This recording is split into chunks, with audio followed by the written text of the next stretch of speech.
Listo, buenas tardes.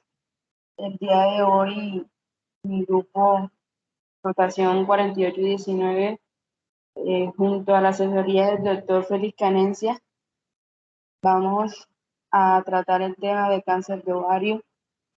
El objetivo de esta clase es tener claridad del enfoque de pacientes con cáncer epitelial de ovario. De esta medida, conocer las estrategias básicas de enfoque, diagnóstico, estudios de extensión y principios generales de tratamiento definitivo. Se hace énfasis en enfermedad potencialmente curable o en su defecto para fomentar las estrategias que incrementan la supervivencia general. A manera de introducción, tenemos que en los últimos años se ha conseguido importantes avances en la comprensión de la historia natural y del comportamiento biológico del cáncer de ovario. Todo esto va enfocado básicamente a brindar mejores estrategias de tratamiento con el propósito de lograr disminuir altas tasas de mortalidad de esta entidad, que en términos de porcentajes representa el 5% de todos los tumores malignos femeninos y que tiene una mortalidad cercana al 50%. Casi las 2/3 de los casos se diagnostican en estados avanzados. Esto es un aspecto muy importante, ya que no existen manifestaciones específicas de esta patología en estadios tempranos. Y con frecuencia los pacientes presentan síntomas inespecíficos que nos hacen sospechar como tal del desarrollo de una patología oncológica. Sin embargo, pues se han presentado limitaciones que representa pues como tal esta patología para su diagnóstico en etapas tempranas. Es que no cuenta con un método de detección temprana establecido en población general.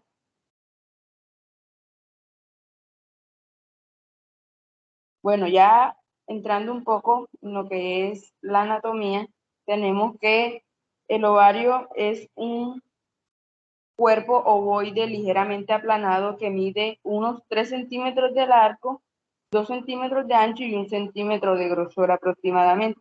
Están ubicados en la fosa ovárica a cada lado del útero. La fosa ovárica es un espacio entre la arteria ilíaca interna y la bifurcación de la arteria ilíaca externa. Cada ovario tiene una extremidad superior, que es lo que lo conocemos como tubárica, y una inferior, que es la uterina. La extremidad tubárica está cubierta generalmente por las fimbrias de las tubas uterinas o las trompas de Falopio, mientras que la extremidad uterina apunta hacia el cuerpo del útero. Las caras de los ovarios se encuentran estrechamente en relación anatómica con las estructuras adyacentes, a la pelvis verdadera. Ya la parte lateral se ubica en la fosa ovárica y está en contacto con el peritoneo parietal, y la cara posterior está relacionada con el uréter y la arteria ilíaca interna, mientras que la anterior está relacionada con el ligamento umbilical medial. Siguiendo un poco con estas generalidades, tenemos en la parte de la histología, aquí vemos una representación bastante clara de lo que es esta parte histológica. Y para hablar de ella se tiene que tener en cuenta que está compuesto básicamente por 3 sectores: el ilio, la corteza y la médula. Ok, entonces el ilio es básicamente por donde se va a dar el ingreso de la vasculatura y los nervios que se van a distribuir luego a la médula. Podemos encontrar también 2 tipos de células, como lo son las neuronas multiculares y las células iliares ováricas, cuya función es la de secretar andrógenos. Más adelante vamos a entender esta función un poco más clara. Ya en lo que es la corteza, se encuentra en la parte más interna del órgano y en la cual hay tejido conjuntivo laxo y vasos sanguíneos que ingresan por el ilio. Aquí encontramos el estroma, que es el encargado de darle sostén, y un parénquima, que es donde se van a conformar los folículos ováricos. El estroma está compuesto por una cápsula, que es la parte más externa del órgano, y esta a su vez está compuesta por una túnica albugínea, que está compuesta básicamente por tejido conjuntivo denso y regular. Y también hay aquí un epitelio germinativo, que está compuesto por un epitelio cúbico simple y es continuo con el mesotelio peritoneal. encontramos el parénquima, que es donde se encuentran los folículos, en una parte bastante importante. Inicialmente los primordiales, luego los primarios, que pueden ser unipolares, y multipolares, que avanzan a folículos secundarios antrales, posteriormente a terciario de Graf, y en ese orden avanzan a cuerpo lúteo, cuerpo albicans, folículos atrésicos o glándulas intersticiales. Ya hablando de lo que es la médula, podemos decir de esta que ocupa la mayor cantidad del espesor del órgano. Aquí encontramos el estroma, que es el que pues aquí encontramos una gran vasculatura compuesta por vénulas y arteriolas y tejido conjuntivo compuesto en su mayoría por fibroblastos, y se encuentran también las neuronas multipolares. Estas tienen un citoplasma basófilo, un núcleo grande, como lo vemos en la imagen de arriba. Se encuentran ubicadas en grupos de células parasimpáticas dispersas que forman los ganglios que van a regular la parte nerviosa del ovario, ya hablando desde su fisiología. Para entender mejor ya la parte como tal del cáncer de ovario, debemos tener en cuenta unas definiciones como lo son: ovario, que deriva del latín ovario, es la gónada femenina que produce y segrega óvulos y hormonas sexuales, como lo son estrógenos, andrógenos, entre otros. Ya la parte del cáncer es como tal un tumor maligno originado por la pérdida del control del crecimiento de las células, que puede invadir estructuras adyacentes o propagarse a sitios alejados y tener como resultado, ya en casos más desfavorables, pues la muerte. Y el cáncer de ovario ya propiamente es el que se forma en los tejidos del ovario, que son como tal, como lo había dicho ya anteriormente, un par de glándulas reproductoras femeninas en las que se forman los óvulos o las células reproductoras femeninas. Listo. Acá tenemos la parte de la epidemiología, que es uno de los cánceres ginecológicos más frecuentes, se puede decir, con una incidencia de 6.6, una mortalidad de 4.2. Eso a nivel mundial. En Estados Unidos se tiene una incidencia de 8.1 y una mortalidad de 4.0. Y la parte que nos interesa, pues, Colombia, la incidencia tiene un porcentaje de 7.5 de incidencia y mortalidad de 4.5. Y tiene un riesgo durante la vida de 1.3%. Es importante agregar que en Colombia cada año ocurren alrededor de 2.092 casos y mueren 1.154 mujeres entre los 30 y 84 años por este motivo. Ya hablando desde el punto de vista de la etiología, tenemos que factores que aumentan el riesgo, como lo son los antecedentes de ovario, de cáncer de ovario familiar de primer grado, los antecedentes personales o familiares de cáncer de ovario, nuliparidad, menarca temprana, menopausia. Y los riesgos que pueden disminuir, pues puede seguir aumentando, pues el retraso de la maternidad, alteraciones en el BRCA1 y el BRCA2, el síndrome de Lynch y la no lactancia, por eso pues la nuliparidad. Y en los riesgos que disminuye, pues es el uso del anticonceptivos orales y los procedimientos quirúrgicos como tal. A continuación, pues los dejo con mi compañera, que les va a hacer un enfoque más de las siguientes ítems que vamos a seguir tratando. Ok, bueno. A continuación vamos a hablar un poco sobre algunos factores de riesgo que tenemos en esta patología que son importantes. En este cuadro nos vamos a enfocar en factores de riesgo y factores protectores. Factores de riesgo que están establecidos, como lo son como lo es la predisposición genética, que esta pues se ha determinado que se da en mujeres que tienen antecedentes familiares de cáncer de ovario. Estas tienen un mayor riesgo de presentar la enfermedad. El riesgo para estas mujeres que tienen ya un familiar en primer grado con este diagnóstico va a ser 3 veces mayor, y este puede llegar a ser mayor para aquellas personas en las que el diagnóstico pues se realizó por debajo de los 50 años. También tenemos a las pacientes que de pronto cursan con endometriosis o síndrome de ovario poliquístico. Estas pacientes que tienen este diagnóstico de endometriosis y de ovario poliquístico se han asociado con un aumento de 2 a 3 veces mayor en el riesgo de padecer este cáncer de ovario, de histología endometrioide y de células claras. Esto está soportado en estudios de varios casos y de controles y de estudios de cortes, y según la asociación con el síndrome de ovario poliquístico, pues esta es menos clara porque la mayoría de estudios pues no han encontrado como una relación significativa. También encontramos lo que es el tabaquismo como factor de riesgo. Este tiene una evidencia fuerte, ya que nos dicen que fumar aumenta el riesgo de cáncer de ovario, pero solamente para el tipo histológico mucinoso. Hubo 2 estudios que mostraron aumentos significativos del 30 al 50% de riesgo de cáncer mucinoso invasivo y un incremento de entre el 80 al 130% de los tumores mucinosos borderline, que más adelante pues vamos a mencionar. Los riesgos pues van a aumentar según la duración que la paciente tenga con el tabaquismo, y pues disminuyen con el tiempo después de que la paciente deja de fumar.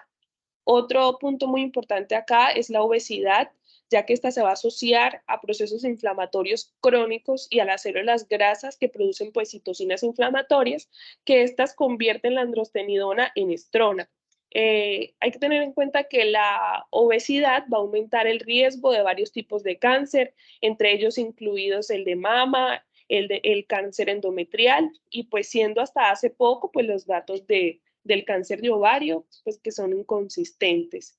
También que haya una historia reproductiva, ya que la relación que existe entre la edad de la menarquia y el riesgo de desarrollar cáncer de ovario pues no se ha podido establecer claramente, pero hubo un metaanálisis en el cual se reportó que una reducción significativa del riesgo en las mujeres que presentan una menarquía tardía, o sea, después de los 16 años. Pero también existe evidencia en la literatura pues que no apoya este hallazgo, excepto pues en relación con el cáncer de ovario de células claras. En cambio, hay que tener en cuenta aquí que la evidencia va a ser mucho más fuerte para la edad de la menopausia. Esto mostrando que por cada aumento de 5 años en la edad de la menopausia va a existir un aumento del 6% en el riesgo de presentar un cáncer de ovario en la población general. También encontramos el antecedente de diabetes mellitus, ya que hubo un metaanálisis en el 2013 que reportó un aumento estadístico significativo de alrededor del 17% con riesgo a padecer este cáncer en mujeres que son diagnosticadas con diabetes, en comparación de aquellas que no tienen este diagnóstico. Esta puede estar relacionada de pronto con las diferencias en los tratamientos para la diabetes, pues ya que han sugerido que el uso de la metformina puede reducir el riesgo de cáncer de ovario, mientras que la insulina, posiblemente las sulfonilurias, pues se han asociado con un mayor riesgo a padecer este. También hay que tener en cuenta aquí en factores de riesgo los polvos de talco, ya que este talco es una fibra mineral natural similar al asbesto, que es un carcinógeno muy conocido, y pues se ha detectado fibras de talco en el tejido ovárico. Algunos estudios de casos y controles pues han demostrado un aumento de alrededor del 20 al 25% en riesgo de padecer este cáncer en mujeres que usaron este talco en la región genital. Esto equivaldría a un riesgo de cáncer de ovario de 1,6% de por vida para una usuaria que utiliza estos talcos en comparación para la que no lo usa. El alcohol también se ha visto relacionado con un factor de riesgo importante, ya que el consumo elevado de este alcohol pues se va a asociar con anormalidades menstruales y problemas reproductivos, mientras que un consumo más moderado pues se ha asociado con niveles niveles elevados de hormonas, incluidos el estradiol, esto más que todo en las mujeres que son posmenopáusicas. Y ya enfocándonos en los factores protectores, encontramos lo que es el embarazo, que aquellas mujeres que tienen un antecedente de parto, pues van a tener un riesgo reducido de padecer este cáncer de ovario.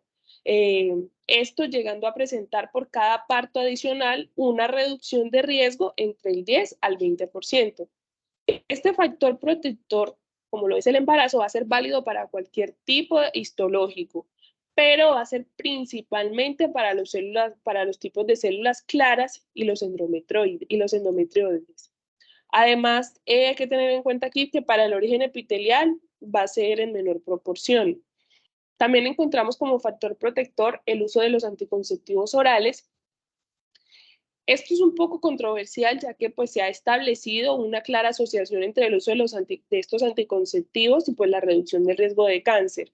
Un análisis que reunió pues, varios datos de 45 estudios en 21 países diferentes, que reportó que el riesgo de cáncer de ovario era casi de un 30% menor en estas pacientes que usan anticonceptivos orales, pues en comparación con estas mujeres que no eran usuarias de estos y pues que el riesgo se redujo aún más con el aumento en la duración de su uso. O sea, hay que determinar si la paciente lleva mucho tiempo utilizando estos anticonceptivos orales, puede aumentar el riesgo, mientras que en aquellas pacientes que lo usan pero no llevan mucho tiempo, lo disminuye. Como lo mencioné anteriormente, pues es un poco controversial este punto. Bueno, yéndonos hacia la clasificación histopatológica, encontramos que la mayoría de los casos de cáncer ovárico pues van a ser de origen epitelial. La Federación Internacional de Ginecología y Obstetricia, que es la FIGO, pues aprueba la tipificación histológica de la Organización Mundial de la OMS, la Organización Mundial de la Salud, que es la OMS, de estos tumores epiteliales de ovario. En esta tabla podemos observar la muestra de la clasificación histológica del cáncer de ovario, de la trompa de falopio y peritoneal, teniendo en cuenta aquí que los carcinomas serosos van a ser los más comunes en el ovario, presentándose en aproximadamente un 90% de los casos. Los carcinomas de las trompas uterinas van a ser adenocarcinomas endometrioides o serosos de alto grado, y estos carcinomas serosos se van a clasificar en un sistema de 2 grados, acorde pues a su biología. Y hay que tener en cuenta aquí que los cánceres no epiteliales, aunque poco frecuentes, pues son extremadamente importantes. Entonces aquí podemos observar que las neoplasias que son derivadas del epitelio celómico, encontramos lo que son los tumores serosos, los mucinosos, los endometrioides, encontramos las células claras, el tumor de Brenner, los tumores seromucinosos. En cuanto a los tumores mesenquimales, encontramos el sarcoma del estroma endometrial de bajo grado. En los tumores epiteliales y mesenquimales mixtos encontramos el adenocarcinoma. En los tumores mixtos de cordón sexual y del estroma encontramos los tumores de las células de Sertoleydig. Aquí también encontramos los tumores del estroma del cordón sexual y los tumores de las células germinales, como lo es el disgerminoma, y los tumores del cordón sexual puro. Bueno. En este diagrama que estamos observando aquí, podemos observar la proporción en porcentajes de la clasificación histopatológica de los tipos de cáncer, y observamos que este color azul pues, va a corresponder al cáncer de ovario derivado del epitelio celómico, que corresponde al tipo más frecuente de los cánceres de ovario, que esto equivale a aproximadamente un 90% de los casos. En los tipos observamos que el cáncer derivado de las células germinales equivale a un 5%, y los tumores derivados de los cordones sexuales y estroma equivalen también a un 5%. Entonces, pues, estos porcentajes son importantes para poder ubicarnos más adelante en los tratamientos y pues en el diagnóstico. Entrando ya como en materia, lo primero que debemos encontrar o de lo primero que debemos hablar son de las lesiones precursoras. Entonces, enfocándonos en estas lesiones precursoras, estos tumores serosos o limítrofes o de borderline van a hacer referencia a aquellos que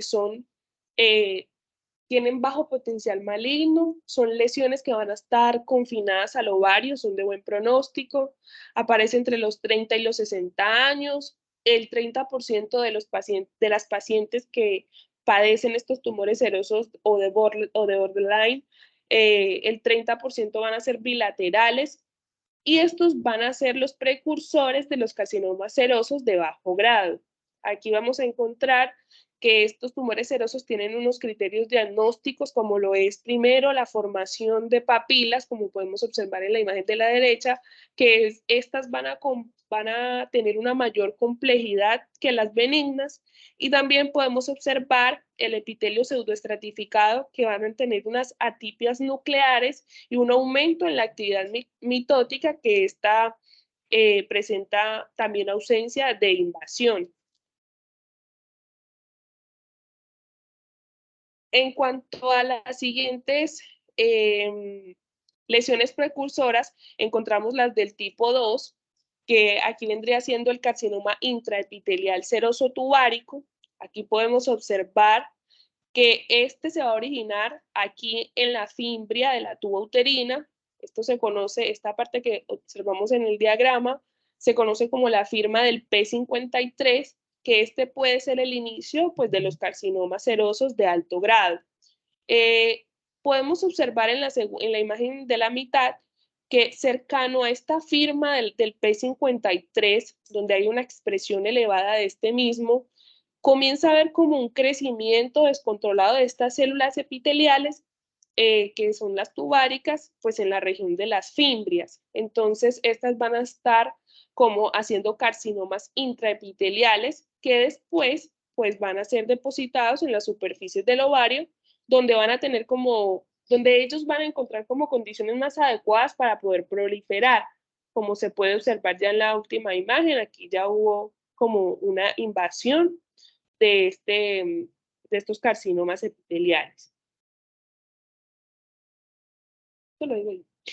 En cuanto a la clasificación de Kurman y Shield, encontramos que hay unos tipos histológicos de cáncer de ovario que van a presentar una importancia de heterogeneidad, por lo cual estos dos propusieron esta clasificación en donde dividían el carcinoma epitelial de ovario en dos tipos. Aquí hay que tener en cuenta que encontramos lo que son del tipo 1, dependiendo del tipo histológico, está el carcinoma seroso de bajo grado, que es el que más interesa en estos momentos, el carcinoma mucinoso, el carcinoma endometrioide de bajo grado y el carcinoma de las células claras. Teniendo en cuenta, recordando lo que dije anteriormente de lo de las lesiones precursoras. Y en el tipo 2 encontramos lo que es el carcinoma seroso de alto grado, el carcinoma endometrioide de alto grado y el carcinoma indiferenciado. Como habíamos mencionado anteriormente, los precursores del tipo 1 vendría siendo los que más como afectan los tumores borderline, y los del tipo 2, aquellos tumores que vienen desde el epitelio de la trompa uterina. Los tipo 1 van a tener un comportamiento de bajo crecimiento, van a estar confinados al ovario en el momento pues, de que se hace el diagnóstico, y los tipo 2, pues estos van a ser más agresivos, van a tener una rápida progresión y la metástasis va a ser temprana. Aquí podemos observar algunas alteraciones moleculares que más adelante se van a explicar. Entonces, esta clasificación, estas características, hay que tenerlas muy en cuenta para poder entender lo que más adelante pues, se va a explicar. A continuación, los dejo con mi compañero. Muchas gracias.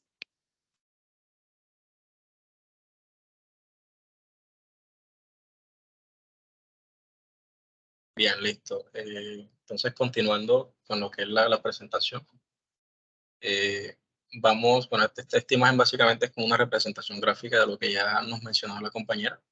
Que observamos en la parte izquierda lo que son el carcinoma epitelial de ovario tipo 1, cual pues constituye o lo constituyen con base a la clasificación histológica, lo que es el carcinoma seroso de bajo grado, el endometrioide de bajo grado y de células claras y hemocinoso. su desarrollo es lento y en este caso, pues las lesiones precursoras que se asocian a estos, principalmente, vamos a encontrar el tumor de borderline. Estos son originados bueno, los de borderline que son originados de citoadenomas y adenofibromas. Entonces, en total, pues esto corresponde al 25% de los cánceres de ovarios y causan el 10% de las muertes por enfermedad. Normalmente, pues estos son diagnosticados en estadios tempranos y pues tienen una evolución clínica que es lenta y un buen pronóstico. Del otro lado, pues observamos la clasificación, el tipo 2, que en este caso, pues vamos a encontrar lo que es el carcinoma seroso de alto grado, el endometrioide de alto grado y los carcinomas indiferenciados. Estos tumores, pues raramente se asocian a lesiones precursoras reconocibles, por lo cual, pues se ha propuesto que estos tipos de tumores generalmente se desarrollan de nuevo desde la superficie, o se pueden desarrollar desde la superficie del epitelio o de las inclusiones quísticas del ovario. Vemos que estos tumores corresponden al 75% de los tumores de cáncer, de los cánceres de ovario, y causan el 90% de las muertes. Debido, pues, básicamente a que tienen un desarrollo que es bastante rápido. Vemos que presentan también metástasis tempranas y son altamente agresivos.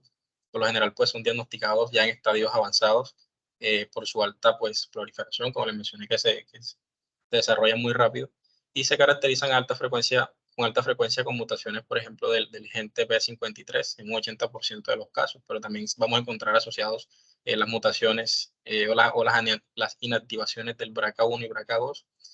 Bien, entonces, así hablándoles un poco de cada uno de ellos, por ejemplo, encontramos los tumores serosos de bajos grados. Estos, pues, como les mencioné, tienen menos proliferación y hacen, pues, una forma de papilas pequeñas y micropapilas. Y esto, pues, se originan a partir de tumores limítrofes, que son los tumores de ovarios que no son invasivos y que no se consideran carcinomas más pero pues, vemos que, bueno, estos o sea, son de progresión lenta. Van presentando tumores invasivos y estos se originan de tumores serosos de bajo grado. Bueno, con respecto a la tipia de las células epiteliales, no es tan marcada, no tienen los núcleos. Estos generalmente, pues, están grandes, los tamaños celulares, y por lo tanto, pues, la atipia de estas células, pues, no es tan marcada como se observan en los serosos de alto grado. Su tasa de proliferación, pues, es baja. Por lo general, pues, probablemente son resistentes a quimioterapia, son resistentes a la quimioterapia, es decir, no responden como tal al tratamiento. Y son de crecimientos muy lentos.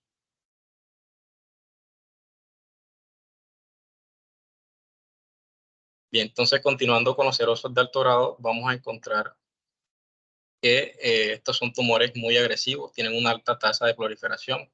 Inicialmente, pues, son sensibles a la quimioterapia, pero luego, pues, se vuelven algo así resistente a esta.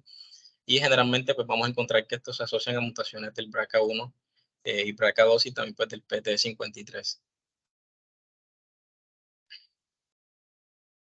Entonces, con respecto a las alteraciones moleculares que encontramos en estos tumores, vamos a encontrar que, por ejemplo, los tipo 1 se asocian mucho a alteraciones, a mutaciones como tal de los oncogenes. En este caso, pues, los que se encuentran asociados son estos, que es el CRAF, el BRAF, el RBB2, y tienen una baja inestabilidad cromosómica.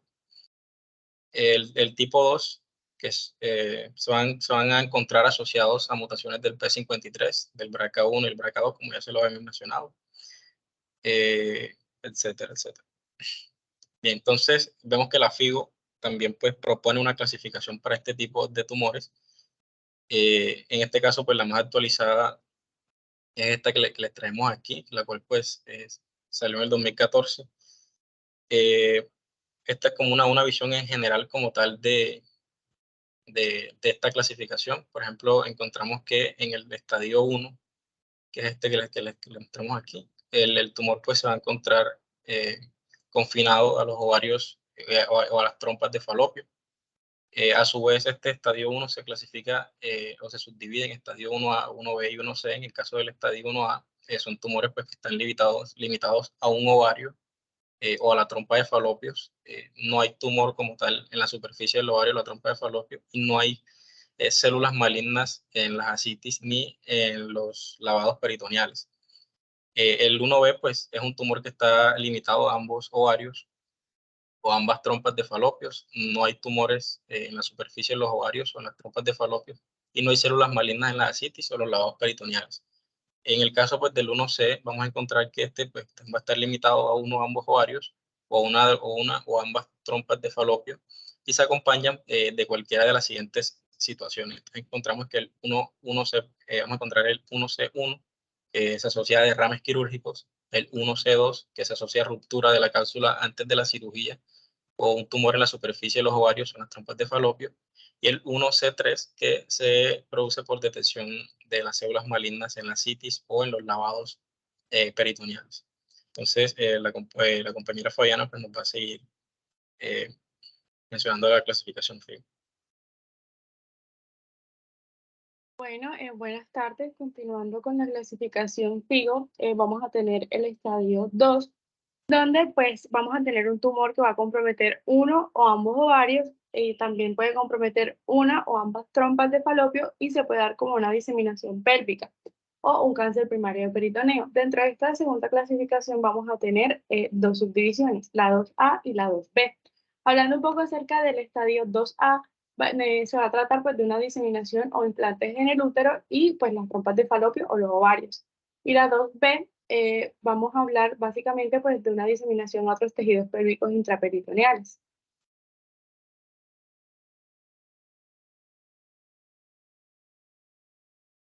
Siguiendo con los estadios, vamos a tener el estadio 3, que pues, va a ser un tumor que compromete uno o ambos ovarios o una o ambas trompas de falopio, o pues hay un cáncer primario de peritoneo. Además de todo esto, pues se dice que hay una diseminación al peritoneo fuera de la pelvis que está confirmada mediante pruebas citológicas o histológicas, o puede haber una metástasis en los ganglios linfáticos retroperitoneales. En la clasificación 3 vamos a tener también unas subdivisiones, y vamos a comenzar con la subdivisión 3A1, que esta se va a tratar de un compromiso pues que va a ser solamente de los ganglios linfáticos retroperitoneales, que también pues deben estar comprobados mediante pruebas citológicas o histológicas. De este estadio 3A1 se va a dividir en estadio 3A1, 1, y en estadio 3A1, 2. El 3A11 se habla de una metástasis menor a 10 milímetros en su mayor dimensión, y el 3A12 habla de una metástasis mayor a 10 en su mayor dimensión. Tenemos también el estadio 3A2, que va a ser un compromiso peritoneal extrapélvico microscópico. Esto se va por encima del borde de la pelvis y va a tener un compromiso de ganglios linfáticos retroperitoneales o pues sin esto. Siguiendo con el estadio 3, nos vamos al estadio 3B, que es cuando existe una metástasis peritoneal macroscópica fuera de la pelvis que es menor a 2 centímetros en su mayor dimensión y tiene una metástasis en los ganglios linfáticos retroperitoneales como sinestes. Seguimos con la estadificación FIGO 3C, que es cuando tenemos una metástasis peritoneal macroscópica fuera de la pelvis, que va a medir más de 2 centímetros en su mayor dimensión, que va a tener pues metástasis en los ganglios linfáticos retroperitoneales o sinestes. Esta también incluye pues una extensión del tumor a la cápsula hepática y esplénica, pues sin compromiso del parénquima en ninguno pues, de los dos órganos.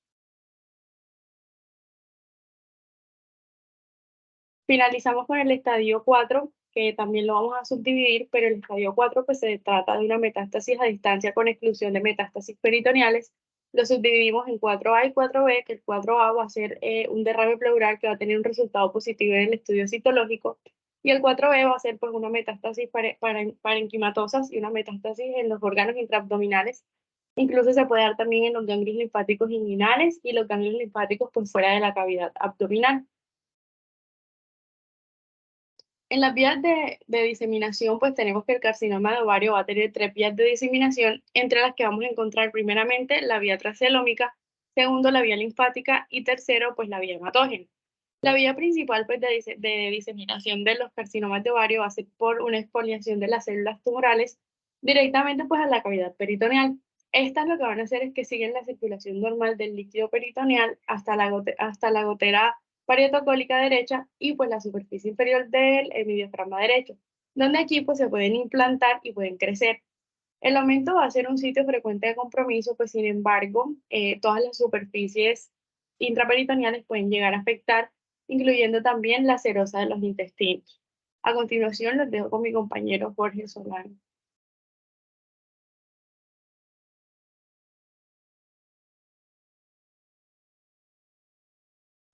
Bueno, continuando como tal con la patología, pues les voy a hablar principalmente después de las manifestaciones clínicas, las cuales pues no son específicas e incluyen principalmente distensión abdominal o pues más que todo esa de sensación pues de más ocupante.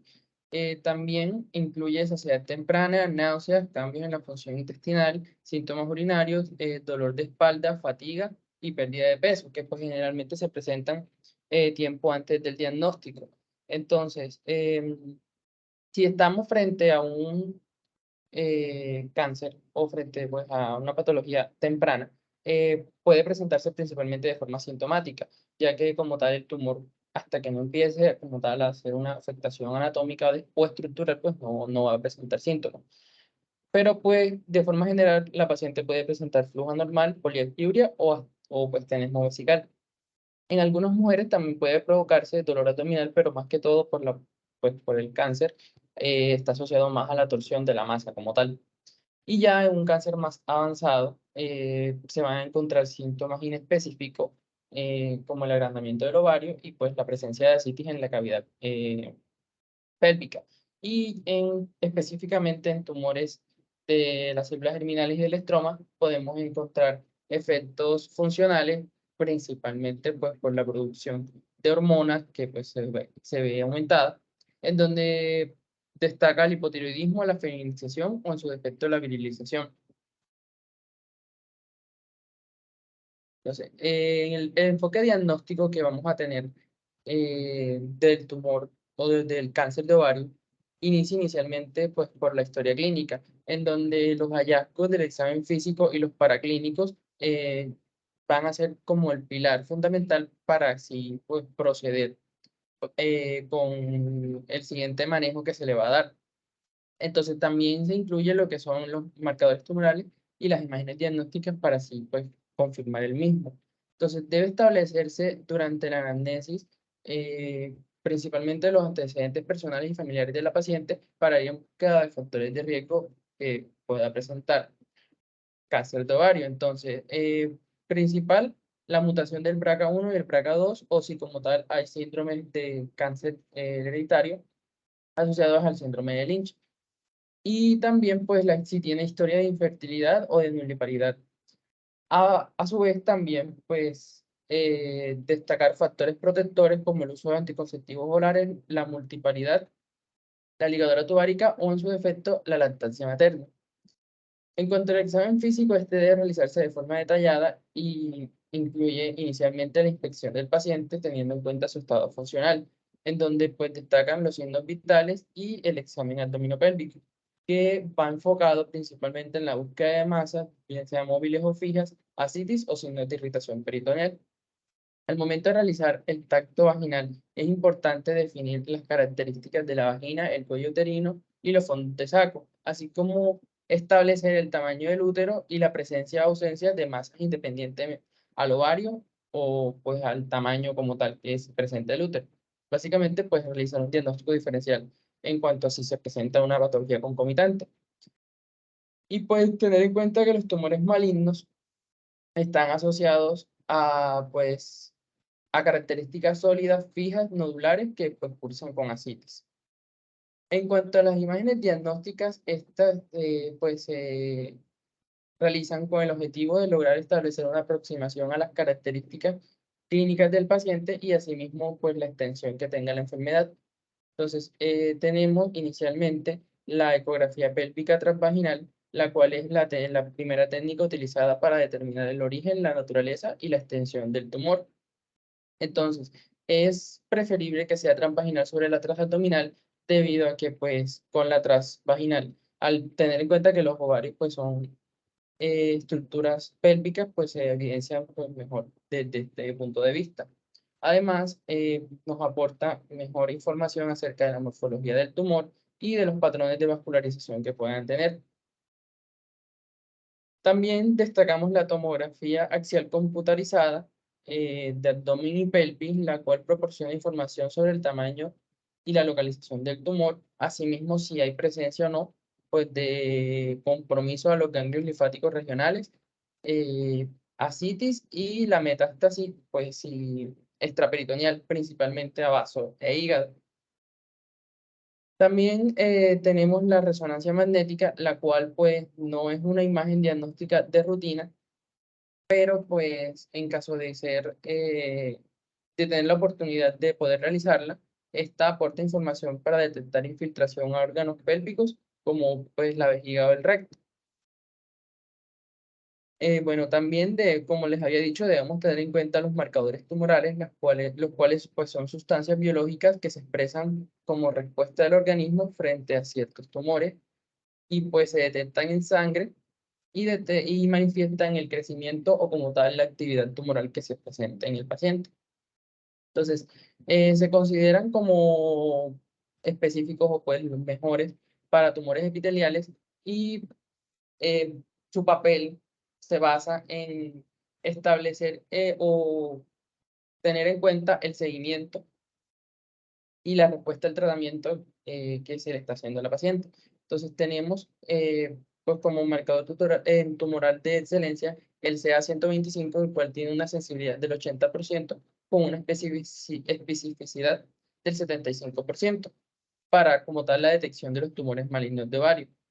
Entonces, este se encuentra positivo en el 50% de las pacientes en estadio 1 y hasta un 90% en estadio 2. Entonces, conforme avanza la malignidad, podemos encontrar los positivos hasta en un 94% de las pacientes en estadio 3 y 4.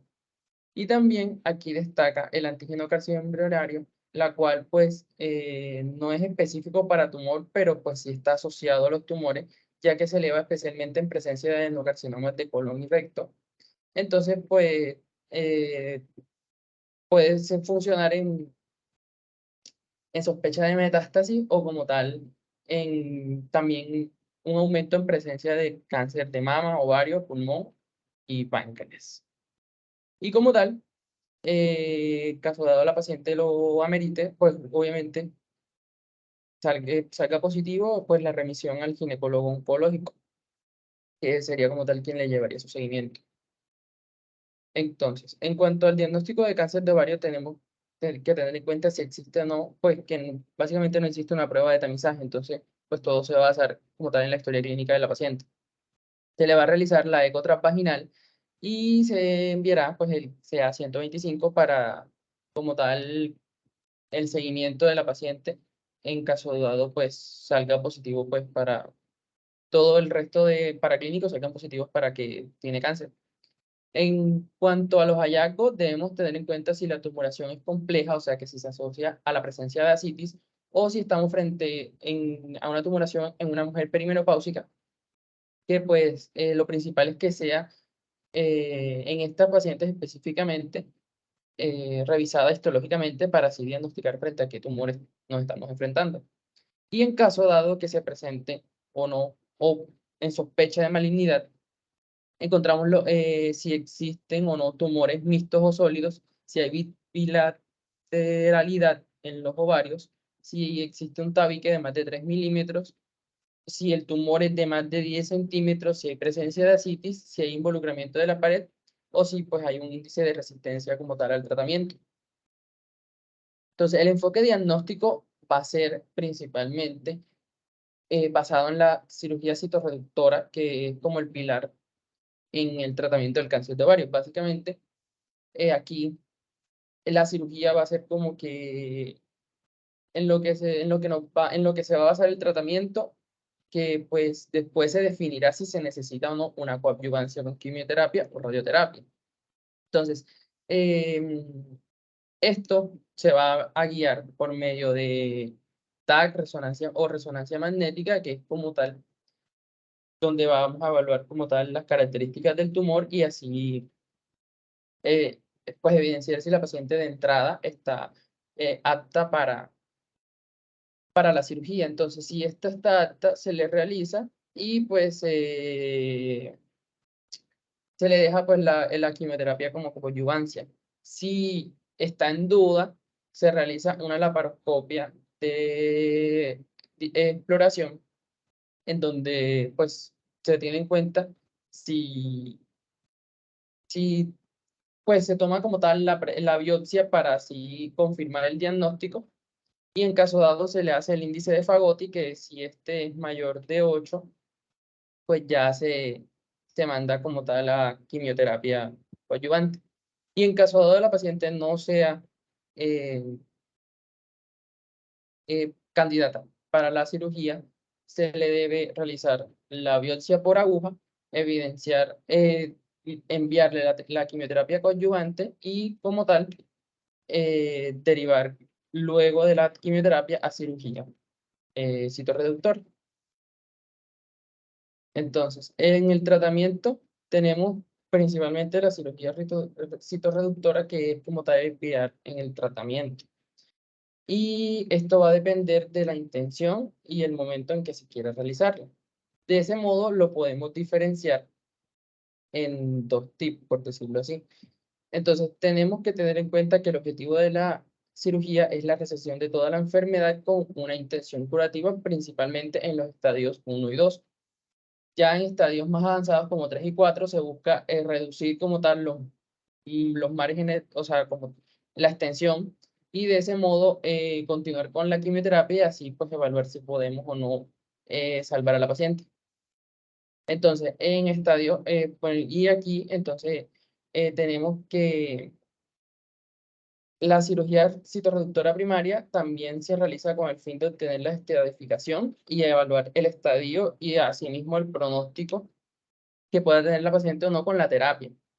Entonces, se realiza la cirugía completa cuando no hay una evidencia del volumen tumoral residual a nivel de microscópico o se realiza de forma incompleta cuando pues se quiere solamente tomar como tal la muestra y pues que quede volumen tumoral residual. Principalmente en estadios 3 y 4 en donde pues está claro que no se puede como tal resecar todo el tumor y pues eh, debe continuarse con la quimioterapia no adyuvante para así evaluar el seguimiento. Y bueno, aquí tenemos un video de pues como tal cómo se da la cirugía citorreductora en el cáncer de ovario. Y tenemos la... Eso tendrá, yo creo.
Pues como tal, ese sería el tumor el cual pues se resecó.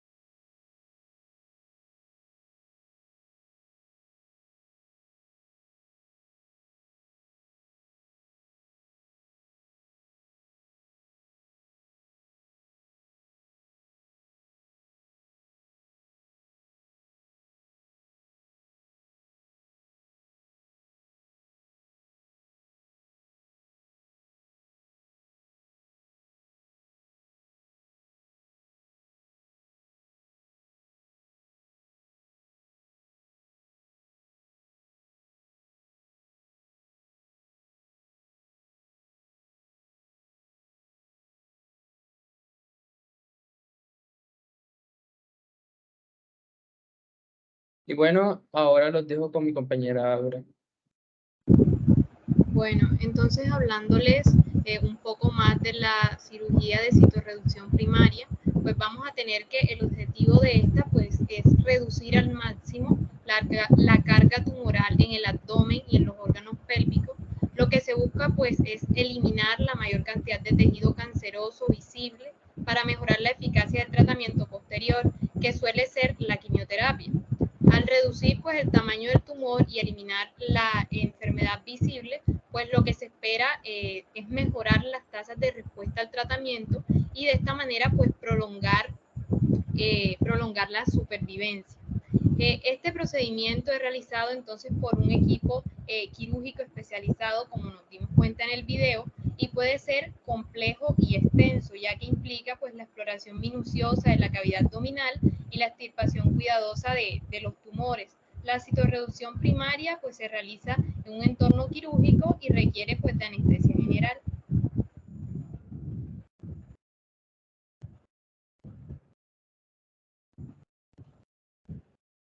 Bueno, entonces vamos a tener la cirugía conservadora también, pues que esta va a estar indicada en aquellas pacientes con paridad no satisfecha y que cumplan ciertas condiciones que la hagan candidata a este tipo de intervención. Esta pues consiste en preservar el útero y el anexo contralateral que no está afectado.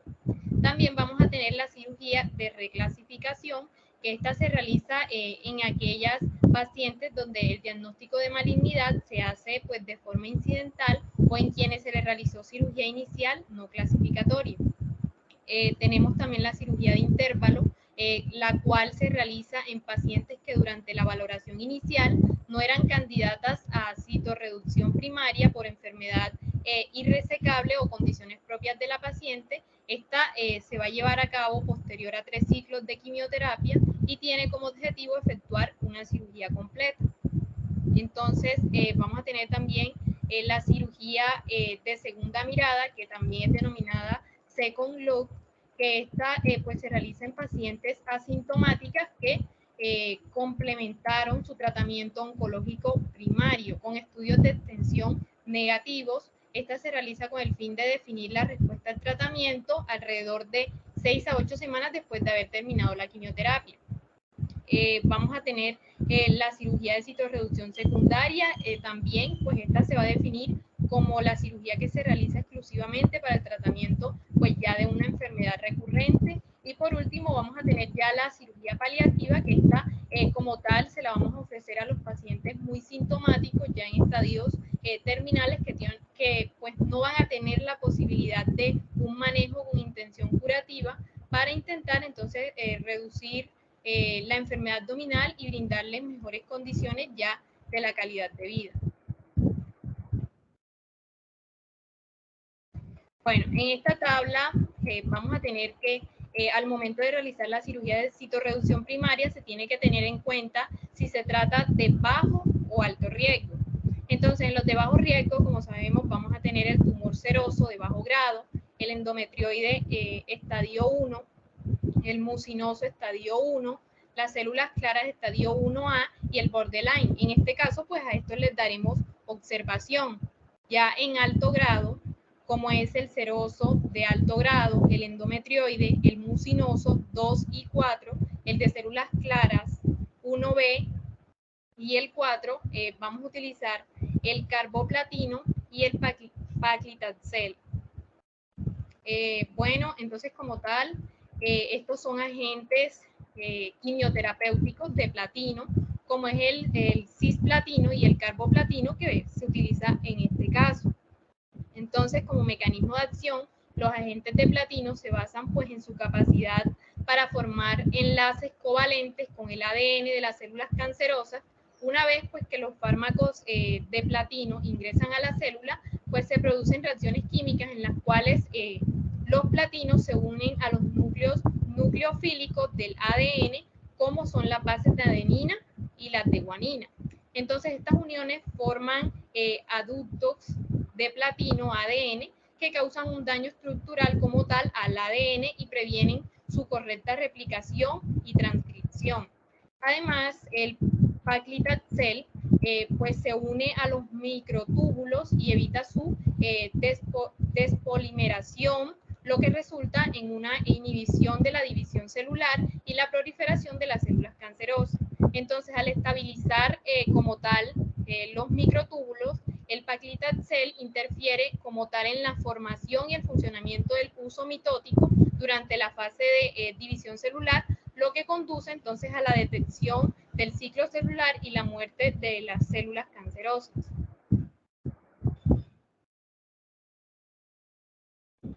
Bueno, entonces entre el tratamiento también vamos a tener la quimioterapia neoadyuvante o cirugía, que como tal, luego de la cirugía citorreductora primaria, todas las mujeres con carcinomas en estadios avanzados de la enfermedad van a requerir quimioterapia, aun cuando la cirugía sea considerada completa.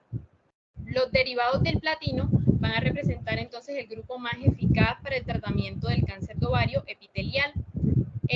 Bueno, entonces vamos a tener algunos tipos de quimioterapia.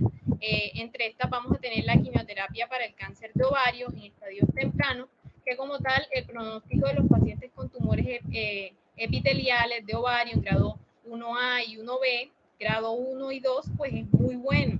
La quimioterapia adyuvante no proporciona beneficios adicionales y no está indicada para la mayoría de las pacientes. Se administra quimioterapia adyuvante basada en platino para los tumores de alto grado y para las pacientes con enfermedad ya estadio 1C, aunque se ha debatido sobre el beneficio pues, de la supervivencia absoluta en mujeres con cánceres ya en estadio 1A y 1B que han tenido pues, una estadificación quirúrgica completa. Además de esto, también vamos a tener la quimioterapia para el cáncer de ovario en estadio avanzado. Vamos a tener que las pacientes que han tenido citorreducción primaria deben recibir entonces quimioterapia después de la cirugía. El estándar aceptado es de 6 ciclos de quimioterapia con un poliagente basado en platino y taxano.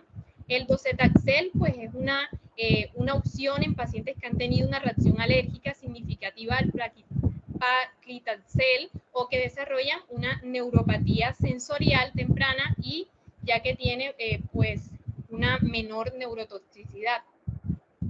Aquí también vamos a encontrar la quimioterapia intraperitoneal o hipertérmica, que esta pues se considera una alternativa para la administración de la quimioterapia. Su beneficio es solo para volúmenes tumorales muy pequeños y para los agentes que no logran niveles terapéuticos de forma sintomática o sistémica cuando se administra por vía intravenosa. Entonces, por esta vía puede obtenerse una concentración de cisplatino de alrededor 10 a 20 veces mayor, al igual que con carboplatino, que logra concentraciones de hasta 17 veces más que por vía intravenosa. Y vamos a tener ya la quimioterapia de segunda línea, que esta como tal se encuentra reservada para las pacientes que por definición presentan una enfermedad platino resistente. Para esto debemos tener en cuenta que el National Institute for Health define las recaídas tumorales de cáncer de ovario teniendo en cuenta el intervalo libre de platino. Entonces, si es platino resistente, se cree que son aquellas recaídas en los primeros 6 meses después de completar la terapia basada en platino. Y el platino parcialmente sensible se considera que es cuando presenta recaídas entre 6 y 12 meses después de completar la terapia basada en platino. Y ya el sensible son aquellas recaídas después de más de 12 meses de completar el tratamiento con un régimen basado en el platino.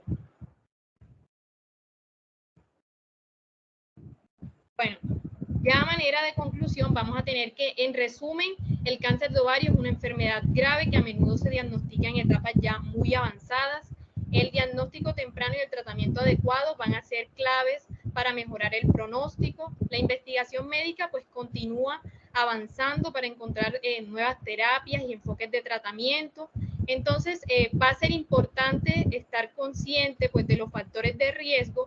El pronóstico como tal del cáncer de ovario va a depender de varios factores como les hablamos, como la etapa en la que se diagnostica, el tipo de tumor, la respuesta al tratamiento y la salud general de la paciente. El tratamiento temprano y adecuado puede aumentar entonces las posibilidades de supervivencia a largo plazo. Bueno, recordemos que esta exposición fue realizada por la rotación 4819 con tutoría del doctor Félix Canencia. Esta fue la bibliografía que utilizamos. Gracias.